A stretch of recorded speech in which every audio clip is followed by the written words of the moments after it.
So I was taking a look at this shot and I was thinking, wow, you know, what a nice picture of the Peace Bridge. It's a lovely looking bridge. And I was looking at the Wikipedia page and I'd seen that there was a couple of in progress construction photos. And I thought it might be cool to let people see what this looked like before it was the pinnacle of shininess that it is now. So if we go and create a point hotspot, I'm going to put it probably right about here. And I'll change the icon to maybe this, like a presentation, like a slideshow, because we'll do a bit of a slideshow and we're going to use the image hotspot type. So I'm going to go here, pick image. It says there's no files because I haven't uploaded any images. So again, I get the handy link to open up the Snap File Manager. And now I'm going to upload those 2 images.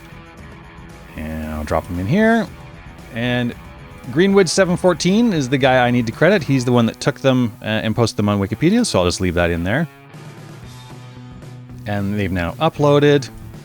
And I can go back here and I can add an image. So now I can pick one of the 2 images I uploaded. And I'll pick this one. And I will change the new hotspot to say construction photo. I can save this.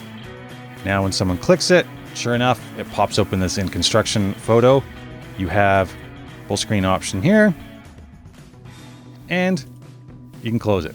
Now, if we look at this again, you can see the title up here is showing perhaps not the most user-friendly title that we could possibly have, so we can change that, but we're also only showing one photo.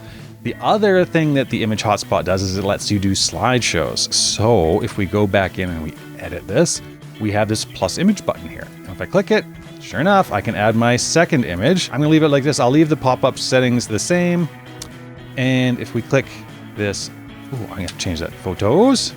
And now if we save it, click it, we get a nice slideshow, okay? Again, you can do full screen, but now we've got the tabs on the bottom here, so you can page back and forth. It's fully swipeable on mobile, and it gives you the ability to have close-up slideshows of pretty much anything you want. The title also changes. If we unfold the information here, you can see as I switch, it will also update the title. So once you have some properly named photos, this will all be reflected in the top when people are cycling through your photos. So let's say I wanted to add some more later on. I can go back here and I can open up the file manager again. And I can just upload a couple more files. Now, I'm going to upload these guys because the first thing I think of when I look at this bridge is these finger traps. So I'm going to just upload some pictures of finger traps and I'll be able to add these very easily to the existing slideshow. For demo purposes, for live production stuff, this would probably be confusing to people, but for now, for just you and I, this is going to show you how easy it is to update your photo libraries. That, and now they're instantly added to the slideshow.